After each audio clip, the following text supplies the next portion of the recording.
안녕하세요. 반갑습니다. 유아체육론 핵심 이론 특강 진행하도록 하겠습니다. 핵심 테마 첫 번째 유아체육의 2에 앞에서 강의해 드렸고 이어서 강의 진행하도록 하겠습니다. 자, 이번 시간은 발달과 관련된 이론입니다. 그래서 첫 번째로 운동 발달의 기본 움직임 단계에서 네 단계를 설명해 드릴 건데 누가 제시한 바로 갤러 휴가 제시한 기본 움직임 단계다라고 얘기할 수 있어요. 시험에 빈도 출제가 빈도가 상당히 높고요. 그래서 꼭 알고 계셔야 되는 이론 내용이고요. 자, 첫 번째 단계는 뭐냐? 바로 반사 움직임 단계다라고 해서 이 운동 발달 단계는 태어나서 1세까지 나타나는 반사 움직임의 단계다라고 설명할 수 있어요. 그래서 대표적인 특징으로는 불수의적 움직임을 주로 하는 반사 움직임 단계다라고 얘기할 수 있어요. 앞서 설명해 드린 대로 반사는 불수의적으로 이루어진다 했죠. 그래서 어디서? 바로 이제 피질 하에서 제어되는 움직임으로 운동 발달 단계에 이제 토대가 된다라고 얘기할 수 있습니다. 그래서 이 불수의적 움직임은 유아의 신체와 외부 세계에 대해서 배울 수 있도록 도와주는 역할을 한다라고 얘기할 수 있고요. 그래서 이 반사 움직임 단계는 정보 수용 및 정보 처리 단계로 두 개로 또 나눠서 설명드릴 수 있습니다. 이는 유아는 반사 활동을 통해서 자신의 직접적인 환경에 대한 정보를 얻게 되는데 예를 들면 뭐 접촉이나 뭐 빛, 소리, 압력 변화에 대한 유아의 반응은 이제 불수의적 동작을 이제 유발을 하고 있고요. 이러한 불수의적 움직임은 유아의 신체와 외부 세계에 대해서 배울 수 있도록 도와주는 아주 중요한 역할을 한다. 그래서 정보를 수용하고 그거를 처리하는 단계로 이루어진다라고 얘기할 수 있습니다. 자, 두 번째로는 이제 초보 움직임 단계입니다. 이때는 출생 후 1세 이후가 되면 이러한 이제 불수의적 반사 행동은 이제 점차적으로 이제 줄어든다라고 설명해 드렸죠. 앞에서 이런 불수의적 행동은 줄어들고 어떻게 수의적인 움직임인 이제 기본적인 초보 움직임 단계로 이제 발달하게 된다. 그래서 이 초보 움직임은 바로 성숙에 의해서 결정되고요. 생물학적, 환경적 요인과 과제 요인에 의해서 이제 좌우된다. 즉 어떠한 환경을 내가 접하냐, 또 어떠한 생물학적 특성을 가지고 있냐에 따라서 이 초보 움직임은 결정된다라고 얘기할 수 있어요. 즉 이러한 이제 능력, 초보 움직임 단계 이런 능력은 속도는 이제 아이들마다 좀 미세하게 차이가 있어요. 다를 수 있지만 주로 이 생물학적 요인과 이 환경적 요인 그리고 이제 과제 요인에 의해서 크게 좌우된다라고 설명할 수 있고요. 생존에 필요한 이제 수의적 움직임의 기본 형태로 변합니다. 언제? 이 초보 움직임 단계 때. 그래서 제가 중요한 거 이때 뭐가 필요하냐 옆에서 보면은 2단계 초보 움직임 단계에서는 이제 기본 대근 운동 기술이 이 시기 때 필요하다. 언제? 이제 학년기, 학년 전, 초등학교 저학기 이 시기 때. 예. 그래서 이제 생존에 필요한 수의적 움직임의 기본 형태로 얘기할 수 있고요. 이때 뭐냐? 바로 안정성, 그리고 조작성, 그다음 이동성 이런 움직임 기능의 그 배움이 학습이 꼭 필요하다라고 설명할 수 있습니다. 다음은 이제 기본 움직임 단계인데요. 이때는 옆에서 보시는 바와 같이 게임 운동 기술을 배우는 단계예요. 예. 초등학교 이제 저학년, 뭐 3학년, 4학년 시기라고 얘기할 수 있겠죠. 그래서 이때는 기본 움직임 능력들이 이제 발달되는 단계로 얘기할 수 있는데, 이 단계에서는 유아는 자신의 이 신체 움직임 능력을 통해서 적극적으로 탐구하고 실험하는 시기다라고 할 수 있습니다. 네. 그래서 이제 다양한 안정성, 이동성, 조작적 움직임을 처음에는 각각 분리해서 그 다음엔 이런 움직임들을 어떻게 통합해서 어떻게 수행할 수 있는지를 이제 발견하는 시기다라고 얘기할 수 있는데 그래서 이거는 이제 시작, 초보, 성숙 이렇게 구분을 할 수 있어요. 예. 그래서 시작 단계에서는 기본 기술을 수행하는 유아의 첫 번째 목표 지향적인 시도가 이제 이루어지는 시기다라고 얘기할 수 있어요. 하지만 이때는 이제 기본적인 움직임을 보이지만 협응이 원활하지 않아서 움직임 움직임들이 이제 매끄럽지 못하다 하는 그런 특징이 있고요. 이제 초보 단계에서는 기본 움직임의 이제 제어와 협응성이 향상되는 단계다라고 얘기할 수 있어요. 이때 이제 움직임의 시간적, 공간적 요소들이 이제 일치하면서 이제 움직임이 좋아지는데, 하지만 이 단계에서 이제 움직임 패턴은 협응성은 좋아지지만 아직 제한되거나 과장된 형태를 띠는 것이 이제 일반적이다라고 얘기할 수 있어요. 자, 그럼 마지막 세 번째는 이제 성숙 단계인데요. 이때는 움직임의 수행이 역학적으로 효율성을 갖게 돼서 협응과 제어가 이전 단계, 초보 단계보다 이제 향상된다라는 그런 특징을 나타낼 수 있습니다. 그래서 이때 유아는 이제 5세에서 6세 정도 되면요, 대부분의 움직임 기술에서 성숙 단계에 이제 도달하게 되는데, 하지만 이제 움직이는 물체를 추적해서 잡아야 하거나 움직여야 하는 이런 조작적 기술 있죠. 기술 등 이러한 이제 정교한 시각 운동과 신체 움직임이 함께 이루어져야 하기 때문에 이 단계에서도 완벽하게 발달하지는 않는다라고 얘기할 수 있어요. 예를 들어 뭐 날아오는 공을 받기나 혹은 치는 것 등등. 예. 자, 그다음 마지막은 뭐냐? 바로 이제 전문화된 움직임 단계예요. 예. 그래서 이 단계에서는 이제 기본 움직임 단계로부터 파생된 결과라고 할 수 있는데, 전문화 단계에서는 이제 움직임은 이제 일상생활, 기본적인 스포츠 기술이나 레크레이션 분야 등에서 여러 복합한 이제 활동에 응용되어서 보다 세련되고 복잡한 활동이 이제 가능하게 되는 단계다라고 얘기할 수 있어요. 그래서 이때는 이제 뭐 전환 단계, 적용 단계, 그 다음 뭐 평생 이용 단계, 이렇게 세 가지로 이제 나누어서 구분이 되고 있습니다. 그래서 전환 단계는 스포츠와 전문화된 기술을 수행하기 위해 기본 움직임 기술을 결합하고 응용하기 시작한 단계고요. 적용 단계는 인지 능력이 더욱 정교해지고요. 경험이 확대되면서 많은 것을 학습하고 움직임의 수행의 형태, 기술, 정확성과 양적 측면이 강조되고 복잡한 기술이 정교해지며 이를 수준 높은 게임과 간이 게임에 이제 사용을 한다라고 얘기할 수 있습니다. 즉 이때는 이 시기에는 이제 인지 능력이 더욱 정교해진다 했죠. 그래서 경험 토대가 이제 확대되면서 많은 것을 이제 학습할 수 있는 시기다라고 얘기할 수 있어요. 그 다음 이제 마지막 평생 이용 단계는 약 14세쯤부터 시작해서 성인기까지 지속이 되는데, 이 평생 이용 단계는 운동 발달 과정의 정점이라고 얘기할 수 있어요. 그래서 이 시기에 습득한 이 활동들은 일생 동안 이제 사용이 되고요. 이전 단계에서 형성된 관심과 능력, 그리고 선택이 지속되고 정교해지면서 평생 동안 일상생활과 여가 및 이제 스포츠 관련 활동에 이제 활용이 된다라고 얘기할 수 있어요. 그래서 본질적으로 보면 이 평생 이용 단계는 이전 단계들의 보다 축적된 산물이다라고 얘기할 수 있어요. 그래서 앞에서의 이런 단계들이 쌓이고 쌓여서 궁극적으로 어떻게 되냐, 바로 이 평생 이용 단계로 발달이 된다라고 얘기할 수 있고, 그래서 심화 포인트 보면 대근 운동 발달 시기와 단계라고 해서 얼리기 제시한 이제 4단계로 구분한 걸 보면, 가려서 다시 지워서 보여드릴게요. 첫 번째 1단계는 똑같습니다. 갤러유가 제시한 거랑 유사하죠. 반사와 반응 단계고, 일단 신생아기에 나타나고, 2단계는 기본 대근 운동 기술 단계. 그래서 학년 전, 초등 저학기, 3단계는 게임 운동 기술, 4단계에서는 스포츠 및 전문 여가 기술을 배우는 단계다라고 설명하고 있습니다. 그래서 위에서 말한 이 갤러휴가 말한 이 4단계 표가 바로 뭐냐? 아래서 나오는 이 그림으로 설명할 수 있다라고 얘기할 수 있죠. 그래서 첫 번째 단계 이제 반사 움직임 단계에서 나타나는 거, 정보 처리 단계, 정보 수용 단계, 그 다음 초보 움직임 단계로 넘어가고요.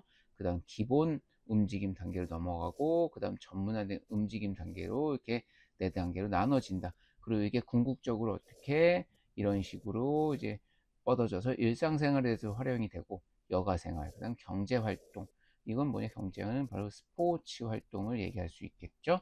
그래서 반사 움직임 단계는 정보 처리 단계, 수용 단계로 넘어가고, 초보 움직임 단계에서는 반사 억제 단계, 그다음 사전 통계 단계로 나눠진다. 2025년도에 이 단계에 대해서 묻는 반사 억제 단계에서 묻는 문제가 한번 출제됐었죠. 그래서 이 반사 움직임 단계에서는 뭐냐? 바로 이제 불수의적 움직임이 나타나죠.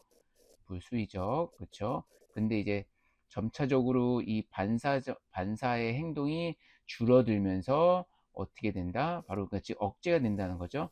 바로 이 초보 움직임 단계로 넘어가면서 반사의 이런 행동들이 줄어든다. 그러면서 이게 뭐냐? 바로 초보 움직임 단계에서는 이제 수의적 움직임 활동이 나타난다라고 얘기할 수 있겠죠. 그래서 이와 관련된 문제들이 한번 출제가 됐었습니다. 2025년도에. 자, 다음은 이제 점퍼비에로 보시면, 자, 갤러리는 또 이제 움직임의 1차원 모델을 또 제시를 했습니다. 이는 뭐냐? 자, 운동기술의 1차원 분류법이라고 얘기할 수 있어요. 그래서 이는 이제 한 가지 차원에 의거해서 움직임 기술을 분류하는 방법을 얘기하고 있습니다. 그래서 움직임의 근육 측면, 예, 그리고 이제 움직임의 시간 연속성 측면, 그다음 움직임의 환경적 측면, 그리고 움직임의 의도된 기능 등의 이 측면으로 나눠 볼 수 있는데, 그래서 이걸 이제 움직임의 1차원 모델이다 라고 얘기하고 있습니다. 그래서 2025년도에 처음 출제됐었거든요. 지금까지 움직임 1차원 모델에 대해서는 출제가 되지 않았고, 그래서 시험 문제 여기에 이런 식으로 이제 빈칸이 돼 가지고 여기 빈칸에 알맞는 답을 고르는 문제가 출제됐었죠. 자, 움직임의 근육은 뭐냐? 크게 대근과 소근 운동으로 나눌 수 있겠죠. 대근은 말 그대로 우리 몸의 큰 근육을 사용해서 사용하는 이제 운동 기술들. 소근은 이제 정교한 거, 예, 그런 기술들을 얘기하는 거고요. 시간의 연속성에는 이제 불연속 운동 기술, 그다음 연속 운동 기술, 그다음 지속 운동 기술로 이게 세 가지로 나눠서 정리를 하고 있습니다. 불연속 운동 기술은 이제 시작과 끝이 분명한, 예를 들면 던진 공치기, 뭐 회초리 휘두르기 등등이 거기 나와 있고요. 그다음 연속 운동 기술에는 뭐냐 연속적으로 빠르게 일어나는 동작들, 즉 일련의 불연속 기술을 빠르게 수행하는 것을 얘기하는데, 예를 들면 거기 뭐 축구, 농구공 드리블, 뭐 장기문 열기 등등의 이런 특징들이 있고, 예를 들면 뭐 축구공 드리블도 해당이 되겠죠. 다음 이제 지속 운동 기술은 뭐냐? 바로 정해진 시간 동안 반복하는 거. 예를 들면 계속 반복적으로 쳇바퀴처럼 돌아가는 걸 얘기하는 거죠. 예를 들면 뭐 자전거 페달 밟기, 뭐 수영, 아니면 뭐 달리기. 지속적으로 계속 이제 반복적인 그 움직임이 나타나는 거잖아요. 그다음 환경에서는 개방과 이제 폐쇄로 나눠서 얘기할 수 있고요. 개방에는 뭐냐? 뭐 변하는 환경에서 일어나며 예측할 수 없는 거. 뭐 레슬링 뜬공 잡기, 그 다음 뭐 대부분의 컴퓨터 게임들도 여기에 이제 개방 운동 기술에 포함이 되고 있습니다. 그다음 폐쇄형에는 안정되고 이제 변하지 않는 환경, 뭐 골프 퍼팅, 뭐 컴퓨터 워드 작업, 이런 특징이 나타나는 거고요. 이런 식으로 이런 예시가 있고요. 그 다음 움직임 기능에는 안정 과제, 그리고 이제 이동 과제, 그 다음 조작 과제. 앞서 말한 우리 안정성과 여기 위에 보면은 기본 움직임 단계에서 세 가지로 어떻게 나눴죠? 바로 이제 안정성, 그 다음 이동성, 그 다음 조작, 이렇게 세 가지로 나눴잖아요. 그래서 여기도 마찬가지로 1차원 모델도 움직임 기능을 이렇게 안정과 이동, 조작으로 구분해서 설명하고 있다. 그래서 이렇게 1차원 모델을 구분해서 설명하고 있다라고 해서 이게 보시면 되고요. 한 번씩 읽어보시면 쉽게 이해되실 겁니다.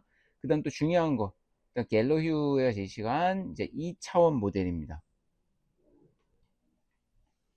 갤러휴의 2차원 분류법은 이제 안정성과 그 다음 이제 이동성, 그 다음 조작성이라는 이제 움직임 범주에서의 움직임의 의도된 기능과 움직임의 복합성에 따라서 뭐 반사, 그 다음 초보, 기본, 전문화의 단계, 이렇게 네 가지 단계로 측면으로 접근해서 이제 설명을 하고 있는데요. 그래서 이 유아의 운동 기술을 발달적 측면에서 구분해서 볼 때 이제 유용하게 적용될 수 있다라고 얘기할 수 있습니다. 앞서 우리 위에서 표에서 설명해 드린 건 똑같죠. 움직임 갤러흐가 제시한 기본 움직임 단계에서 4단계에서 반사 초보 기본 전문화 단계로 설명해 드렸죠. 하지만 그거를 움직임 과제의 의도된 기능, 안정성과 이동, 조작으로 세 가지로 나눠서 설명을 했다라고 얘기할 수 있습니다. 그래서 반사 단계에서의 이제 안정성은 뭐냐? 직립반사, 직립반사라는 건 이제 우리 이제 아이를 팔을 잡고 세우면은 이제 계속 발을 쓰려고 하는 그런 직립반사. 그다음 목을 계속 움직이는 목자세, 그다음 몸통을 세우는 몸통 자세 반사. 그다음 이제 이동에는 이제 기기, 걷기. 그다음 이제 수영 반사들이 있고요. 조작에는 이제 만지는 거죠. 물질 힘을 주고 이제 만지는 거. 뭐 손바닥, 그다음 발바닥, 당김 반사 등이 이 단계에 해당이 됩니다. 자, 이거는 뭐 굳이 막 외우실 필요 없고, 이 단계에서는 이런 게 있구나라고 해서 반복적으로 보시면서 이해하시면은 쉽게 여러분이 기억하실 수 있으실 겁니다. 초보 움직임 단계에서는 뭐냐? 바로 안정성에 이제 머리와 목 제어, 그 다음 몸통 제어, 뭐 지지 없이 앉기, 그 다음 서기 등이 여기 내용이 있고요. 그다음 이동에는 포복, 기기, 직립해서 걷기, 말 그대로 이동과 관련된 거잖아요. 하지만 이 반사 움직임 단계에서는 좀 더 뭐예요? 더 이제 어린아이들한테, 즉 초기 유아기한테 나타나는 그런 움직임이고, 그다음 좀 더 큰 아이들한테 나타나는 거. 성수기에서 이제 유아의 움직임, 뭐 포복하기, 기기, 걷기. 그다음 기본 움직임 단계에서도 봐도 그때는 이제 유아가 아닌 아동의 기본 움직임이라 해서 기본적으로 우리가 하는 거 걷기, 그다음 달리기, 점프하기, 깡충 뛰기 등등이 이제 이동에 포함이 되고, 그다음 더 나아가서 이런 전문화 단계 오면은 이제 이런 거에서 더 나아가서 이제 100m 달리기 혹은 뭐 육상의 허들, 그다음 뭐 제자리 멀리 뛰기 등등 좀 더 이렇게 전문화된 그런 움직임을 얘기하는 거잖아요. 그다음 조작에서도 마찬가지로 이런 이 유아기 때는 반사 반응이 나오면 이제 이 유아도 성숙을 하게 성장하게 돼서는 뭐 잡기, 놓기, 뭐 내밀기 등등의 그런 조작을 하는 그런 행동들이 나타나고, 기본 움직임이 나타나서는 뭐 던지기, 잡기, 차기, 치기 등등의 그런 특징. 그 다음 더 전문화돼서는 뭐냐? 바로 축구에서 골킥하기, 던진 공 치기, 아니면 뭐 던진 공을 뭐 잡기 등등의 그런 특징이 나타나고 있다. 예, 그래서 갤러는 2차 모델을 이렇게 안정성 이동 조작으로 나눠서 반사 단계에서 나타난 특징들, 초보 움직임 단계에 나타난 특징들, 기본, 그 다음 전문화된, 그래서 구분을 해서 설명하고 있다라고 말씀드릴 수 있습니다. 자, 다음은 이제 피아젯의 인지 발달 이론이에요. 정말 거의 매년 출제되고 있습니다. 그래서 꼭 아셔야 되는 이론인데요. 이 인지 발달 이론은 뭐냐? 자, 먼저 인지라는 건 뭐죠? 자, 인간이 지식을 습득하고 문제 해결 과정에서 이를 사용하는 정신적 과정을 이제 인지라고 얘기할 수 있습니다. 즉, 인지 과정은 인간으로 하여금 주변 환경을 이제 이해해서 적응할 수 있도록 도와주고, 뭐 주의, 지각, 학습, 사고, 기억 같은 인간의 정신 세계를 특징 짓는 관찰될 수 없는 사건과 활동을 이제 포함하고 있는데요. 이때 인지 이론의 가장 대표적인 학자는 이제 피아젯의 이 인지 발달 이론은 현재까지도 인간의 인지 이론을 가장 잘 설명하고 있는 이론이다라고 얘기할 수 있습니다. 그래서 이 피아젯은 인간의 지적 능력이나 학습 능력이 이제 몇 가지 단계를 거쳐서 발달한다고 이제 설명하고 있는데, 즉, 이 특정 능력은 특정한 때가 돼서 발달한다고 이제 주장하고, 그래서 인간의 인지 발달은 몇 단계 아래 나와 있는 것처럼 바로 이제 4단계, 네 단계를 거치게 되고, 각각의 이 단계들은 어떻게 이 질적으로 차이가 있기 때문에 정해진 순서대로 이제 진행이 되고요. 단계가 높아질수록 이렇게 복잡성이 이제 증가된다고 하였습니다. 그래서 이제 아동의 단계 이하에 따라 이미 형성된 인지 구조는 이제 새롭게 이제 통합이 된다고 얘기하고 있고요. 각 단계는 서로 이제 독립적이지만 아까 설명해 드린 대로 어떤 정해진 순서가 있고 어느 정도 이 차이가 있지만 어떻게 서로의 뭐냐 그 의존적인 부분들이 있는 거죠. 그러니까 즉 감각 예를 들면 1단계에서 이루어지면서 그게 이루어져야 이제 2단계로 이루어지고 그다음 2단계가 이루어져야 3단계가 이루어지고 이런 식으로 어느 정도 상호 의존적이다라고 얘기할 수 있어요. 그다음 성숙 물리적 경험, 사회적 상호작용들이 이제 필수적이다라고 얘기할 수 있어요. 여기서 말하는 성숙은 앞서 뭐요? 발달은 뭐 성숙에 의해서 뭐 개인차가 있다라고 설명해 드렸죠. 그 성숙에 의해서 미세한 이러한 인지 발달도 차이가 있고, 그다음 물리적으로 어떠한 경험을 했는지, 그다음 사회에서 누구와 어떠한 상호작용을 했는지에 따라서 이 인지 발달 단계에 영향을 미칠 수 있고 이런 부분들이 꼭 필수적으로 이루어져야 된다라고 설명하고 있는 거죠. 첫 번째는 뭐냐 이제 감각 운동기 단계라고 설명할 수 있습니다. 이때는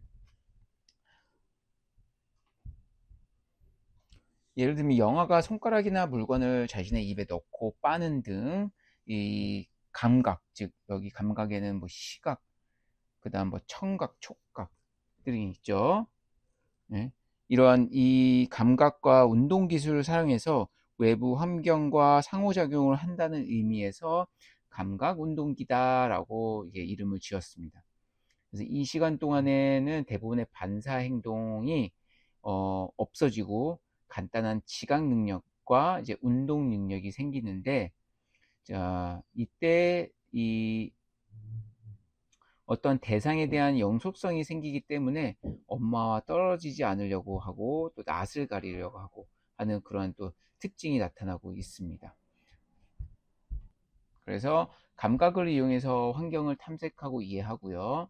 선천적 반사가 어떻게 점차적으로 지각 운동과 지각 능력과 운동 능력으로 이제 발달하게 된다. 그게 뭐냐? 바로 감각 운동기 단계다.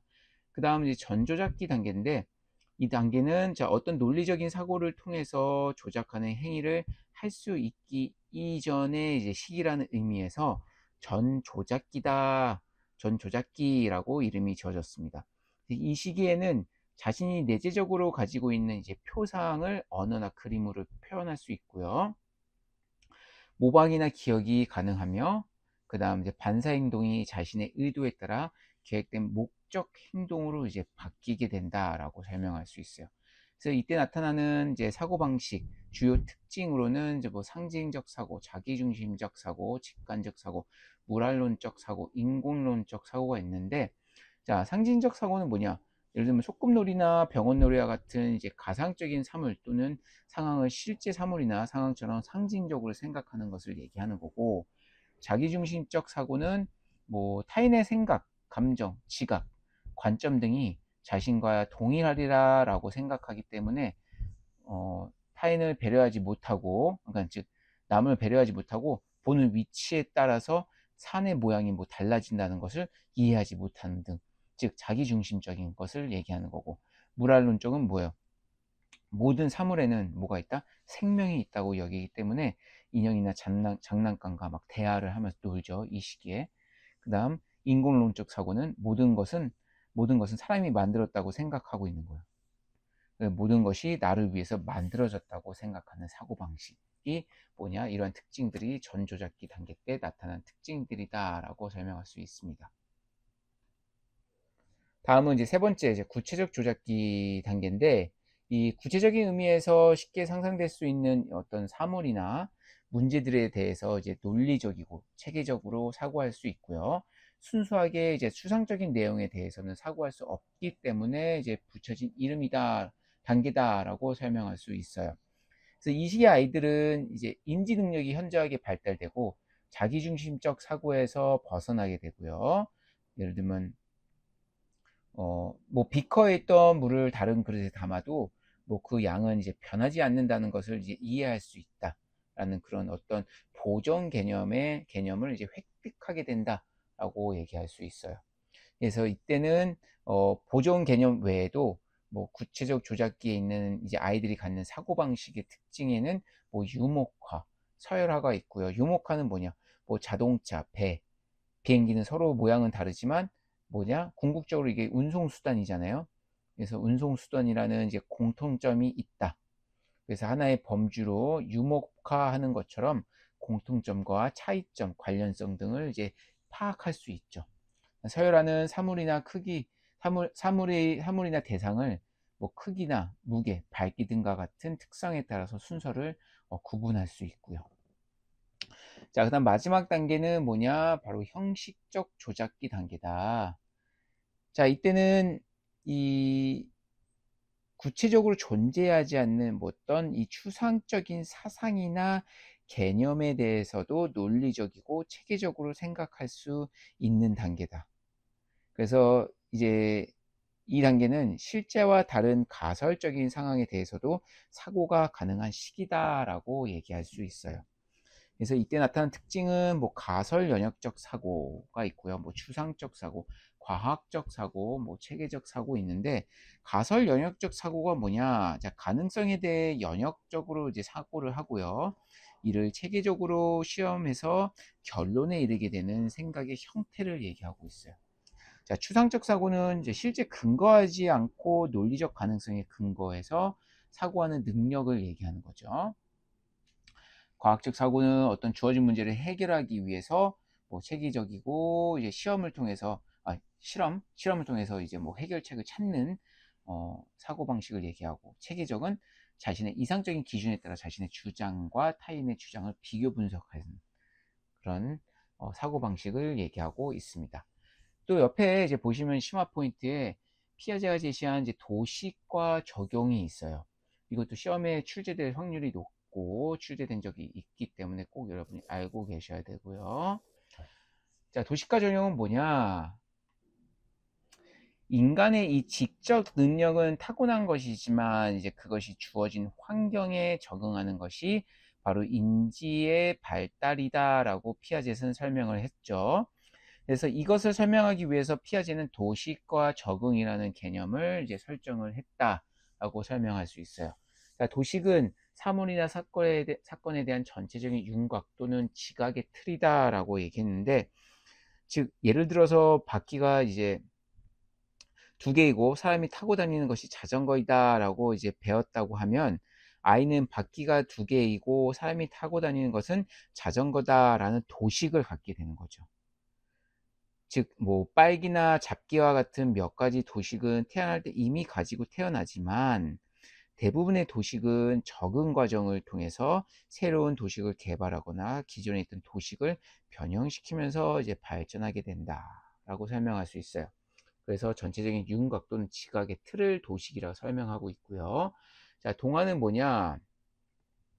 자, 자전거라는, 앞서 자전거 설명해 드렸죠. 예를 들어서 바퀴가 두 개고 사람이 타고 다니는 것은 자전거다라고 이제 도식 단계에서 이렇게 형성을 했다면, 동화 단계에서는 자전거라는 도식을 가지고 있는 아이가 다음날 오토바이를 보았다고 하자. 그러면은 어떻다? 자신이 가지고 있는 도식과 비교를 하겠죠. 예, 왜냐면 오토바이도 두 발이 달리는 거잖아요. 그러면 예를 들면 그걸 보고 자전거다라고 소리치는 거, 즉 자전거다라고 얘기하는 것이 바로 뭐다? 동화. 즉 자기가 가지고 있는 도식에 뭐다? 바로 그것을 적응하는 거잖아요. 예. 근데 내가 두 발이 달린 것은 뭐냐? 바로 자전거로 알고 있기 때문에 오토바이를 보고도 자전거라고 얘기한 건 바로 이제 동화 단계다. 자, 조절은 뭐냐? 근데 그때 만약에 주변에 친구나 누가 엄마가 아니야, 저것은 오토바이야 라고 가르쳐 주면, 아이가 기존에 가지고 있는 도식이 어떻게 되죠? 바로 이제 막 혼란을 일으키겠죠. 그러면서 내가 알고 있는 건 자전거인데 근데 저건 오토바이라고 얘기하네. 그러면 자전거와 오토바이의 차이점을 찾기 시작하겠죠. 그 결과 어떻게 돼요? 자전거는 바퀴가 두 개고 페달을 밟으면서 타고 다니는 것이 바로 자전거다라고 알게 되고, 반면에 오토바이는 바퀴가 두 개지만 엔진의 힘으로 달리는 것이 바로 오토바이다라는 새로운 또 도식이 생기겠죠. 그래서 기존의 도식을 수정하거나 조절해서 새로운 도식을 만들어내는 것이 뭐냐? 바로 조절이다라고 설명할 수 있어요. 즉 기존에 가지고 있던 도식을 수정하거나 조절해서 새로운 도식을 형성하는 과정을 이제 조절 과정. 자, 평형화는 뭐죠? 그러면 앞서 우리가 자전거라는 이제 틀을 이제 도식을 갖고 있지만 오토바이를 보고 탈 것에는 이제 자전거도 있고 오토바이도 있다라는 새로운 이제 도식이 생겼잖아요. 즉 조절을 통해서. 즉 이게 뭐냐? 이들 사이에서 이제 균형을 갖는 거. 즉 동화와 조절의 결과로 이러한 이 유기체들이 각각 구조들이 균형을 갖는 게 이제 평형화 단계다라고 얘기할 수 있고, 조직화는 뭐냐? 유기체가 현재 가지고 있는 도식을 새롭고 더욱 복잡한 도식으로 변화시키는 과정을 얘기해요. 즉 오토바이와 자전거를 구분할 수 있게 된 아이는 어떤 이제 두 개 다 그게 뭐죠? 공통적인 게 바로 이제 타는 것이잖아요. 타는 거 안에는 뭐다? 오토바이도 있고 자전거도 있고 또 버스도 있고 그다음 또 뭐가 있죠? 승용차 등등 뭐 비행기도 있고 그런 것들이 다 있잖아요. 이런 것들을 포함시키는 거죠. 그래서 그 범주 안에 있는 것들이 서로 구분할 수 있도록 만드는 것을 이제 조직화다라고 얘기할 수 있습니다. 그래서 피아젯은 인간의 지적 능력에 대해서 이제 설명하기 위해서 뭐냐 바로 도식과 적응이라는 이제 개념을 설명했다라고 얘기할 수 있습니다. 자, 그다음 세 번째는 게셀의 이제 성숙주의 이론입니다. 자, 발달 과정의 방향을 결정짓는 가장 중요한 이제 기제를 성숙으로 얘기하는 이론이다. 즉 성숙의 중요성을 강조하는 이론이 바로 뭐냐? 성숙주의 이론이다라고 얘기할 수 있어요. 즉 성숙은 뭐냐? 우리가 생을 시작하는 그 순간부터 그다음 발달의 순서에 따라서 이제 진행된다고 하고 있고요. 그다음 성숙은 어떠한 교육이나 연습의 효과에 따라서 성숙이 되는 게 아니고 어떤 능력이 성숙에 의해 좌우된다라고 얘기할 수 있어요. 즉 그래서 이거를 앞서서 성숙이라는 것을 앞서서 미리 가르치려고 할 필요가 없다라고 얘기할 수 있는 거죠. 즉 이 아동의 타고난 유전적 요인에 의해서 인간의 성장과 발달이 이제 결정된다라고 설명하고 있고요. 이 성숙주의 관점에서 이제 발달이라는 것은 뭐냐? 이 인간 개체가 성숙한 단계에 이르게 되는 이제 결정적인 힘은 개체가 가진 바로 뭐 이 유전적인 요인에 전적으로 의존한다는 관점입니다. 네. 그래서 이 유전적 요인에 의해서 인간의 뭐가 바로 성장과 발달이 결정된다고 보는 거죠. 예. 그래서 이 유아의 발달이 이제 어느 정도 준비되었을 때 성인의 개입을 최소화하고 자신의 발달 수준에 적합한 활동을 스스로 선택해서 활동하는 것을 이제 기본으로 보고 있다라고 얘기할 수 있어요. 즉, 이 성숙주의 관점에서 유아가 자신을 수용하고 이해하도록 돕는 환경 제공이 필요하다라고 얘기할 수 있는 거죠. 네. 자, 다음은 이제 콜버그의 도덕성 발달 이론인데요.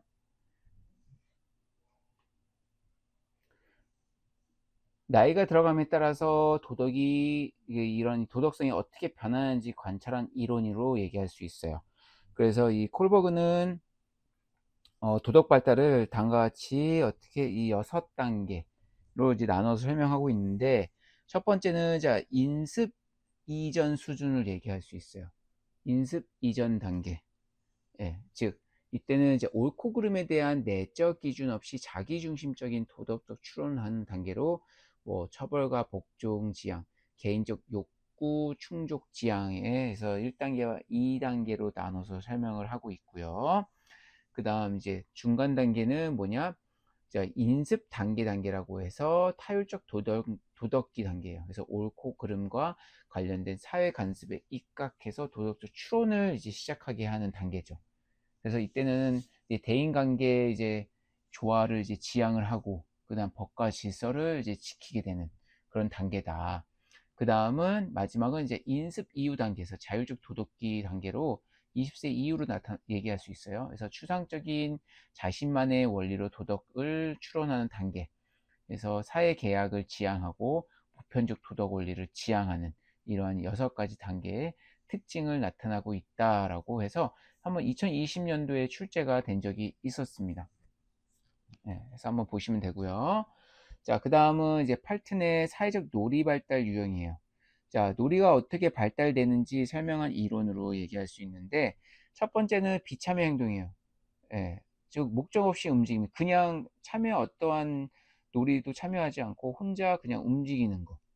그 다음 방관자적 행동이라고 해서 그 다음 단계는 자, 가까운 거리에 있는 다른 친구들 놀이만 바라보고 특정 놀이 집단을 지켜보며 말을 건네거나 질문하지만 참여하지 않는다.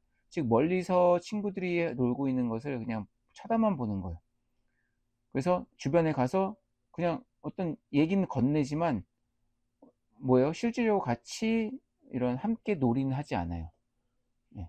그러다가 어떻게 이제 혼자 단독 놀이로 이제 바뀌는데, 그때 이제 그 다음은 이제 혼자 독단적으로 이제 놀기에 이제 몰두하게 되면, 그 다음은 이제 병행놀이라고 해서 다른 친구와 장난감을 함께 사용하거나, 그다음 뭐 흉내 내서 혼자 놀기도 하고, 그런 이제 특징을 나타내게 되고요.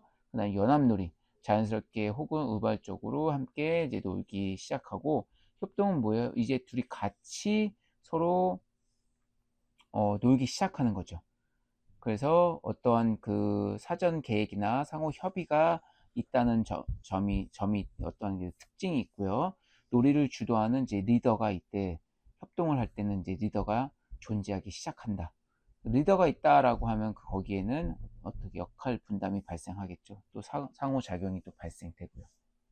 그래서 이런 게 이렇게 구분을 한 게 뭐냐, 팔튼의 사회적 놀이 발달 유형이다라고 설명할 수 있겠습니다. 다음은 또 중요한 에릭슨의 심리사회 발달 단계입니다. 정말 출제가 많이 됐던 이론이죠. 제가 중요한 이론은 좀 더 이렇게 깊게 설명해 드리고 넘어가도록 하겠습니다. 그리고 출제 빈도가 좀 낮은 이론 등을 그냥 간단하게 설명만 해 드리고요. 자, 에릭슨의 심리사회 발달 단계는 뭐냐? 인간의 성격 발달을 전생에 걸쳐 사회와의 관계 속에서 연구한 이론이다라고 얘기할 수 있습니다. 에릭슨은 인간의 발달 단계를 출생에서 노년에 이르기까지 총 8단계로 구분을 했고요. 각 단계마다 습득해야 할 기본적인 과제를 대칭적으로 이제 설명하고, 다음 단계로의 발달을 위해 두 양극이 충분히 균형을 이루어야 한다고 이제 강조를 하고 있습니다. 그래서 8단계를 한번 보시면, 자, 첫 번째는 1단계는 이제 신뢰감 대 불신감이에요. 네. 자, 이 단계는 뭐냐? 예를 들면 이 어머니와 같이 돌봐주는 사람이 유아의 이런 신체적, 심리적 요구와 필요를 적절히 충족해주면 유아는 그 대상에 대해서 최초의 신뢰감을 이제 형성하게 됩니다. 하지만 그러지 못할 경우 어떻게 되죠? 바로 이제 불신이 형성되는 시기다라고 얘기할 수 있죠. 두 번째 단계는 자율성과 수치, 회의 단계인데요. 이 2단계는 유아 스스로 하고자 하는 자율성이 발달하는 시기다. 그래서 근육 발달을 조절할 수 있게 됨으로써 이제 대소변의 통제가 가능하고 자기 발로 서서 걷게 되면서 자기주의를 열심히 탐색하게 되는 시기, 즉 자율성이 생기는 거죠. 네. 그 다음 자기 개념이 형성되기 시작하면서 이 시기 유아들은 이제 뭐 내 것, 뭐 내가 할 거야, 싫어와 같은 주장을 하는 언어적 표현을 많이 하고, 유아가 자신의 의지대로 행동을 하려고 하게 되면 사회는 부모를 통해서 유아가 사회적으로 적합한 행동을 하도록 권장하면서 자율성 발달을 돕고요. 사회적 기대에 적합한 활동을 원활하게 수행하지 못하면 유아는 어떻게 되죠? 바로 수치심과 회의심을 갖게 되는 단계다라고 설명할 수 있습니다. 세 번째 단계는 이제 주도성 대 죄책감입니다.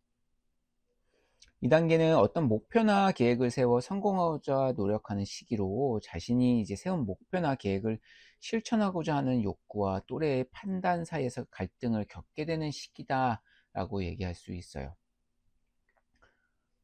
그래서 이 자신의 계획이나 희망이 사회 금기의 결과를 가져오게 되는 이제 경우 죄의식을 느끼게 되는 이제 시기이기도 한데, 주도적인 유아는 이제 호기심이 많고 풍부한 상상력이 있고요.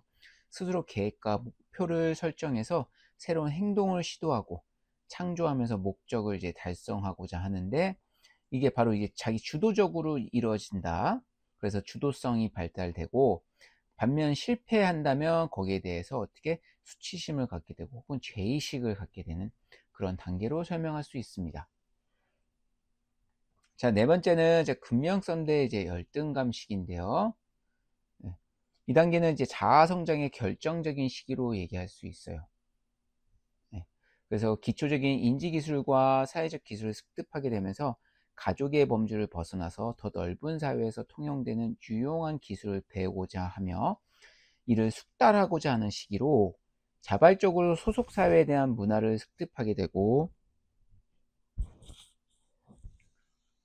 그다음 이 삶의 이제 유용한 인지, 그다음 사회 기술을 습득하고, 또 만일 실수나 실패를 접하게 되고 바람직하게 근면성이 발달하지 못하면 거기에 대한 이제 열등감을 갖게 되는 시기다라고 설명할 수 있어요. 자, 다섯 번째는 이제 정체성 대 이제 역할인데요. 이 단계는 신체적 발달이 급변하고 사회적 압력과 요구에 대한 혼란을 겪게 되는 시기다라고 얘기할 수 있어요. 그래서 거기서 오는 이제 자아 정체감으로 사회 속에서의 나의 존재와 위치에 대한 느낌을 확립하게 되는 시기로 얘기할 수 있어요. 그래서 이 역할에 대한 이제 갈등을 또 느끼는 단계다라고 얘기도 할 수 있죠. 그래서 정체성 대 역할 혼돈이다라고 설명할 수 있고요. 여섯 번째 이제 친밀감 대 고독 단계예요.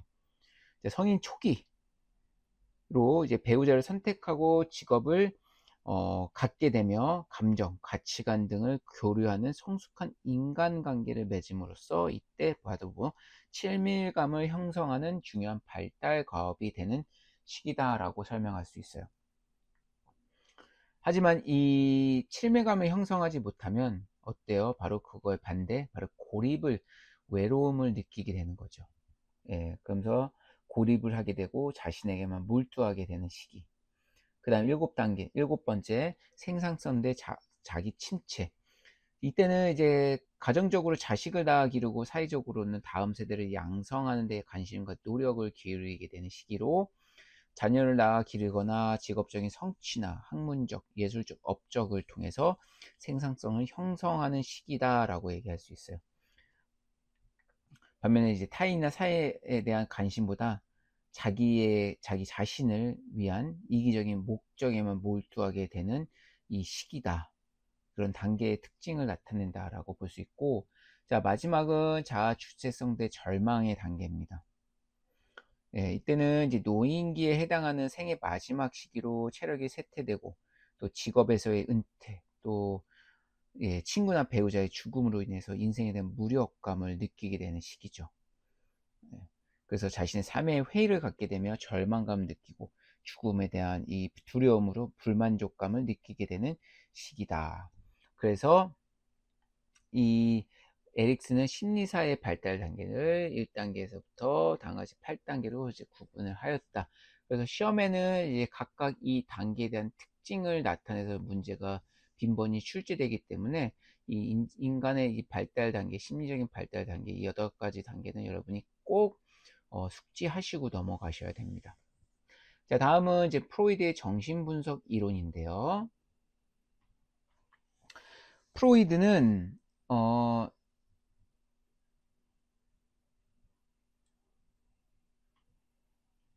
인간의 정신을 이제 빙산에 비유하면서, 우리 이제 빙산 위에 물 위에 떠 있는 작은 부분 있잖아요.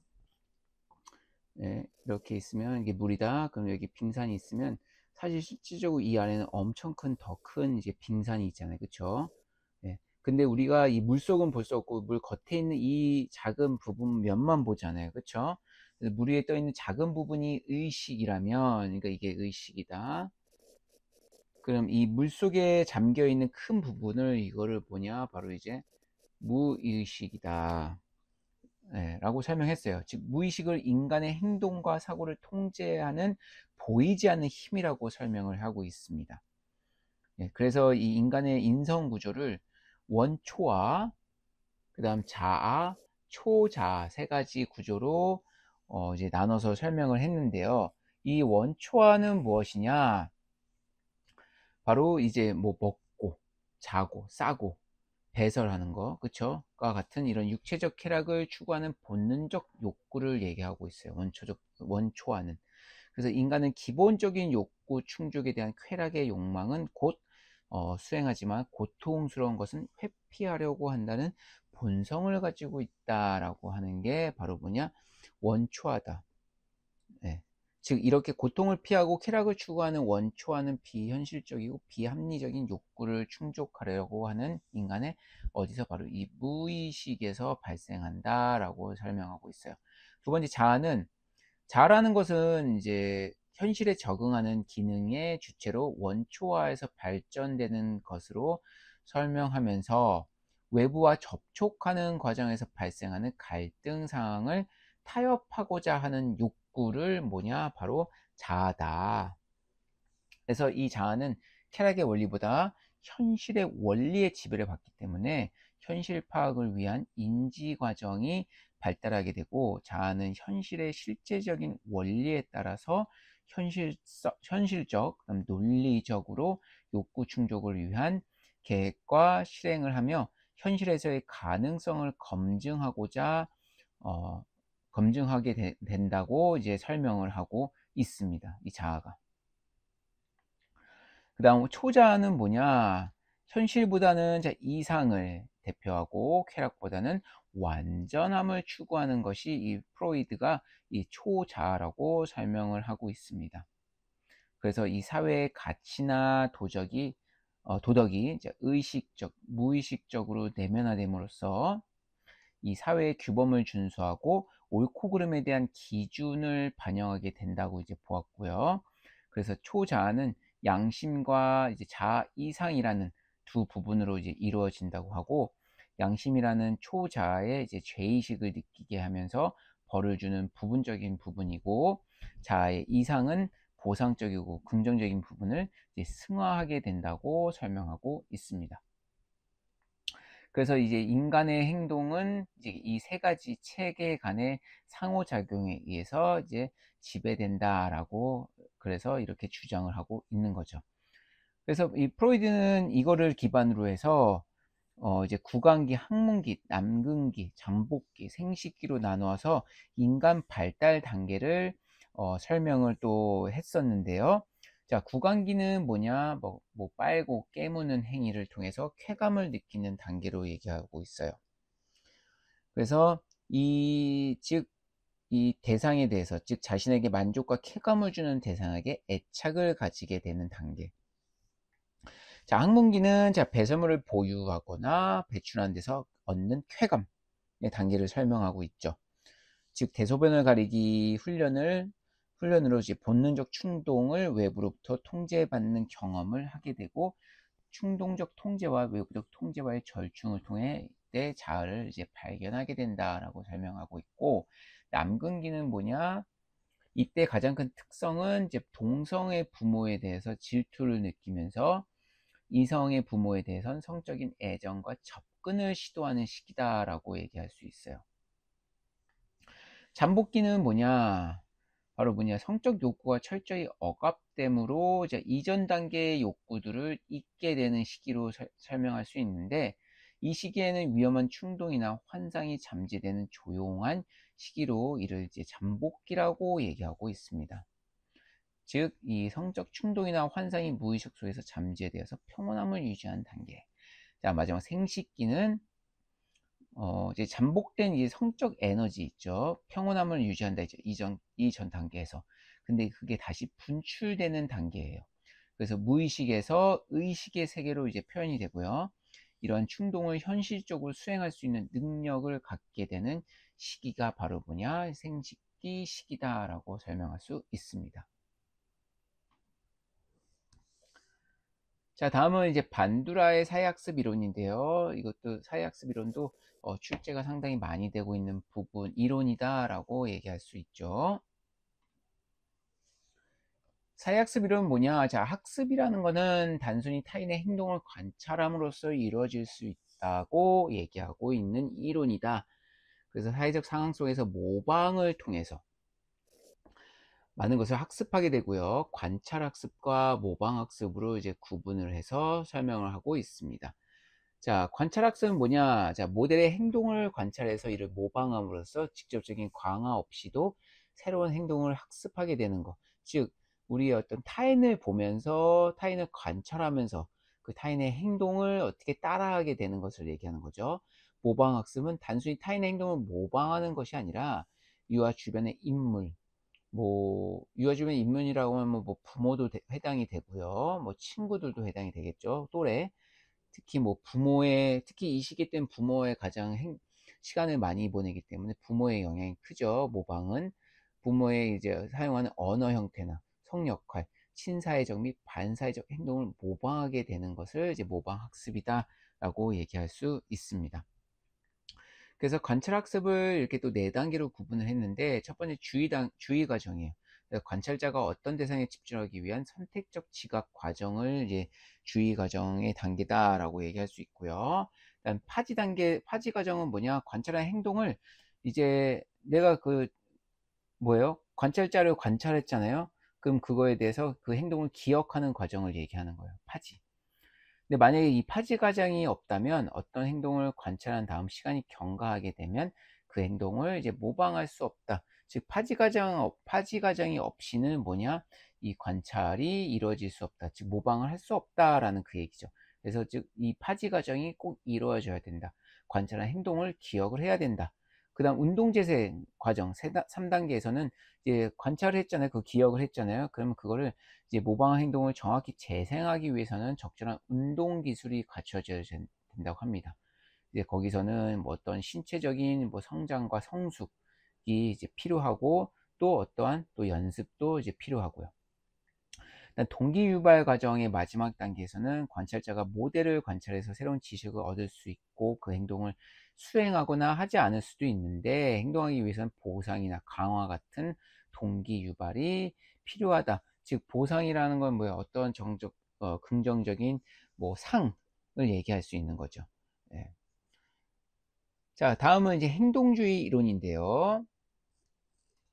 자, 행동주의 이론의 대표적인 이제 학자로는 뭐 파블로프의 고전적 조건 이론이 있고, 그다음 손다이크의 자극 반응 이론, 그다음 스키너의 조작적 조건화 이론을 얘기할 수 있습니다. 즉 행동이라는 이론이라는 것은 뭐냐? 인간의 발달은 환경에서 훈련을 받음으로써 만들어진다라고 설명할 수 있는 이론인데요. 즉 발달이라는 것은 외부 환경의 어떤 그런 그 특성에 따라서 훈련을 받아서 뭐냐? 바로 인간의 발달이 이루어진다라고 얘기할 수 있는 거죠. 즉 긍정적인 행동은 이제 바람직하게 이제 촉진하게 성장이 되겠죠. 반면에 바람직하지 않는 행동은 감소시키거나 소거함으로써 그거에 또 이제 행동에 나타나게 된다라고 설명할 수 있는 거죠. 자, 그래서 대표적인 학자로 세 분을 이제 설명을 했는데, 먼저 파블로프의 고정적 조건 이론은 뭐냐? 자, 파블로프는 이제 개에게 종을 울리고 밥을 주다가 종만 울려도 개가 침을 흘린다는 점을 이제 발견해서 바로 뭐 이 SR 이론을 어떻게 이제 주장을 했습니다. 자, 이를 이제 인간 행동에 적용하면서 인간의 행동 또한 이 조건에 따라 이제 반응한다는 점을 이제 주장을 했습니다. 이게 뭐냐? 바로 고전적 조건 이론이다. 하지만 이제 이 이론에 따른 이제 유아 교육은 유아보다는 이제 교사가 학습의 주도적 역할을 해서 교사의 역할이 주도적인 반면 창의성을 억제할 수 있다는 측면에서 행동주의에 따른 유아 교육의 이제 문제점으로 지적을 하곤 있습니다. 다음은 이제 손다이크의 자극 반응 이론인데요. 자, 이 이론은 이제 시행착오설이라고도 얘기하고 있어요. 뭐요? 시행착오설.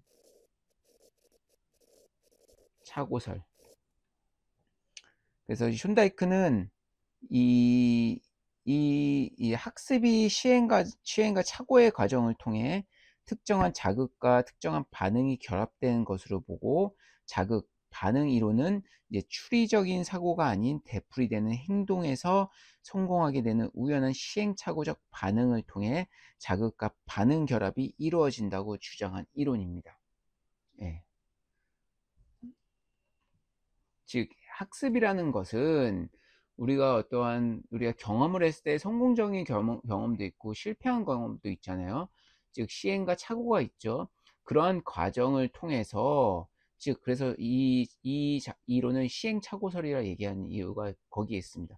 그러한 게 되풀이 되면서 어떻게 되는, 성공하게 된다. 즉 자극과 반응이 결합이 이루어진다 라고 얘기할 수 있는 거죠. 자, 다음 스키너의 조작적 조건화 이론인데요. 예, 이 이론은 자극에 반응한 결과를 강조한 이론이에요. 그래서 그 결과 행동의 발생 빈도를 높이기 위해 자극 요인을 조건화하게 된다는 이론인데, 조건화는 뭐냐? 자, 강화를 통해 이루어지는데, 이 S를 이제 자극이라고 설명하고요. 그 다음 이제 R을 이제 반응, 그 다음 이제 SR을 뭐냐? 강화 자극이라고 얘기해서, 여기에는 이제 정적 강화, 그 다음 부적 강화를 얘기할 수 있어요. 그래서 이 이론으로 이제 조건화를 이제 설명을 했습니다. 그래서 자극에 반응한 결과를 강조한 이론이고, 결과 행동의 발생 빈도를 높이기 위해 자극 요인을 조건화하게 된다는 이론. 즉 S는 자극, R은 반응, SR은 강화 자극. 강화 자극에는 이제 정적 강화, 부적 강화를 이제 조건화로 돼서 설명한 이론이다. 그래서 이 행동주의의 이제 세 가지 이 이론들을 한번 알고 계시면 도움이 되겠죠. 자, 다음은 이제 비고치키의 상호작용 이론입니다. 이 이론은 뭐냐? 즉, 이 지식과 사고 과정은 뭐예요? 어떠한 우리 사회적 상호작용에 의해서 형성된다라고 설명한 이론이에요. 그래서 이 상호작용과 협동학습의 중요성을 강조한 이론으로 볼 수 있거든요. 그래서 성인이나 또래와의 상호작용과 협동학습을 강조한 이론이고, 지식과 사고 과정은 사회적 상호작용을 통해 형성이 된다. 자, 그 다음 학습이나 사고 과정을 이해하기 위해서는 전체적인 상호 과정을 이해해야 되고, 상호작용의 개념을 이제 발생적 접근 방법, 고등정신 과정, 도구와 기호, 뭐 근접 발달 영역이라는 개념으로 이제 설명을 하였다. 자, 마지막으로는 이제 하비거스트의 발달 과제 이론을 설명할 수 있어요. 2025년도에 출제가 됐었고요. 처음 이 발달 과제에 관련돼서 처음 출제된 이론이다라고 설명할 수 있습니다. 자, 특징은 개인이 환경에 적응하기 위해서는 인간 발달의 각 단계마다 반드시 성취해야 할 과업이 있다라고 주장한 이론입니다. 그래서 유아기, 아동기, 청소년기, 청년기, 중년기, 노년기 이렇게 구분을 했는데, 시험에서는 이제 유아기, 아동기, 청소년기 이 단계까지만 이제 출제가 됐었습니다. 그 이 뒷부분에서는 이제 유아 체육론과 관련이 없기 때문에 출제가 안 됐고, 이 단계에 대해서 나타나는 특징들을 이제 물어보는 이제 문제가 출제가 됐었거든요.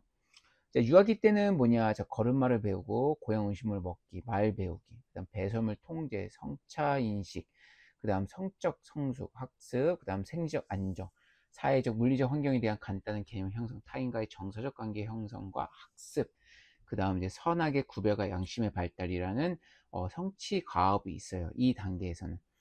자, 아동기에는 뭐냐? 뭐 놀이에 필요한 신체 기술을 학습하게 되고, 자신에 대한 건전한 태도를 형성하고, 친구를 사귀는 방법을 알게 되고요. 성 역할도 알게 되고요. 그다음 학습, 뭐 일기 쓰기, 세마기에 대한 기초 학습 능력, 일상생활 필요한 그런 부분들도 학습을 하게 되죠. 그다음 뭐 양심, 도덕적 가치 체계를 발달시키고, 그다음 인격적 독립을 성취, 사회 집단 제도에 대한 민주적 태도를 발달시키는 또 이러한 성취적 과업이 있습니다. 이 단계에서는. 그 다음 청소년기로 넘어와서는 자신의 신체 및 성 역할을 이제 받아들이고, 친구와의 관계 형성, 그다음 부모와 다른 성인으로부터 정서적 독립과 경제적 독립의 필요성을 인식하게 되고요. 직업을 준비하게 되죠. 그다음 사회적 책임에 맞는 행동을 실천하게 되고, 뭐 유능한 시민으로서 기본적 지적 기능과 개념을 획득하고, 과학적 세계관에 근거한 가치 체계를 이제 발달하기 시작하는 과업이 있다, 이 시기에는. 자, 다음은 이제 청소년기, 중년기, 노년기. 자, 청년기에는 이제 결혼을 하죠. 뭐 배우자를 선택을 해서 가정을 형성하고 이제 양육하죠. 그 다음 뭐냐? 자, 국가의 한 시민으로서 이제 의무를 하는 거죠. 뭐 노동력을 제공할 수도 있는 거고, 그 다음 뭐 양육, 그 다음 뭐 부양을 할 수 있는 거고, 그 다음 사회적인 관계, 집단을 형성하고, 중년기로 넘어와서는 이제 사회적 의무를 완수하는 시기, 그 다음 경제적 표준 생활 확립과 유지를 하고요. 뭐 자녀를 훈육과 선도하기도 하고, 적절한 여가도 활용하고, 그다음 배우자의 친밀한 관계 유지, 중년기의 생적 변화, 인정 및 적응, 노년기 부모에 대한 적응하는 시기다. 마지막 노년기에는 이제 신체적으로 다 쇠퇴되죠. 그다음 은퇴도 하고, 그거에 대한 이제 적응하는 단계, 그다음 배우자의 또 배우자가 사망하게 되는 그거에 대한 또 적응해야 되고, 동년배 친구들 또 이제 다 죽게 되죠. 그거를 또 적응하게 되는, 그다음 사회적 시민의 임무를 이제 수행하고 생활에 대해 적합한 물리적 환경의 조성을 하는 이러한 발달 과업이 있다. 단계별. 그래서 하비거스트는 다음과 같이 이러한 발달 과제의 이론을 유아기, 아동기, 청소년기, 청년기, 중년기, 노년기로 구분을 해서 설명을 했다. 자, 이것으로 이제 핵심 테마 첫 번째 관련된 이론은 모두 설명이 끝났는데, 특히 이번 강의에서 이론의 발달과 관련된 이론을 설명하는데 상당히 많은 시간이 설명을 드렸어요.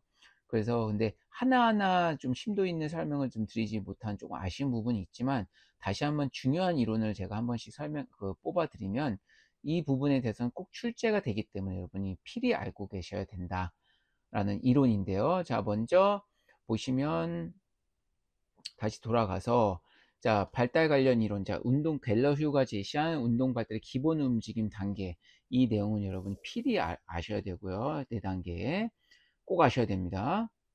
네, 그래서 다시 한번 보시고, 그 다음 이 표도 여러분들이 이제 머릿속으로 한번 딱 그냥 딱딱 적어서 이러한 단계가 딱 그 혼자 쓰실 수 있을 정도로 딱 이렇게 메모리를 하셔야 돼요. 기억을. 그 다음 이제 움직임 1차원 모델은 그냥 이렇게 있구나. 2025년도에 한 번 처음 출제됐거든요. 근데 이렇게 1차원 모델을 구분했구나 라고 그냥 알고만 계시면 돼요. 굳이 이걸 외우실 필요는 없고요. 개인적으로 저는 이제 또 이게 출제될 확률은 좀 적다라고 설명해 드릴 수 있어요. 자, 다음은 갤러의 2차원 모델은 여러분이 좀 알고 계셔야 돼요. 예. 위에 아까 설명드린 그 표와 좀 유사하기 때문에 아마 여러분들이 좀 어, 메모리 하시는데 조금 이렇게 어려움은 없으실 거고, 그 다음 또 중요한 거 피아젯의 인지발달 이론 매년 출제되고 있어요. 상당히 중요합니다. 특히 이 인지발달 단계의 이 네 단계는 여러분이 꼭 알고 계셔야 된다. 꼭 기억하세요. 그냥 암기하셔야 돼요. 이거는. 자, 그 다음은 뭐 피아젯의 도식과 적용도 여러분이 꼭 기억하셔야 되고, 그 다음 계절의 성숙주의 이론은 또 출제될 확률은 좀 낮다. 하지만 그래도 기출에 3번 출제됐기 때문에 한번 알고 계시면 이제 도움이 되죠. 그 다음 도덕성 발달 이론, 이런 게 있다라고 하면 이해만 하고 넘어가시면 돼요.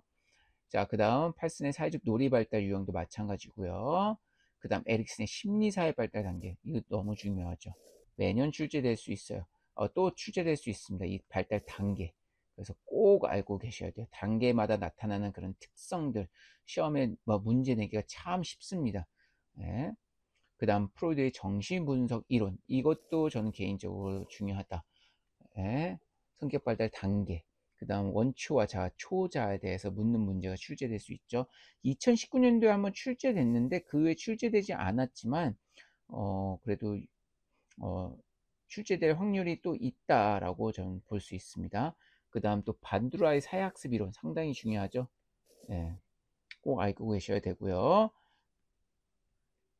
그 다음 행동주의 이론은 이런 게 있구나라고 한번 알고 계시면 되고, 상호작용 이론도 마찬가지고요.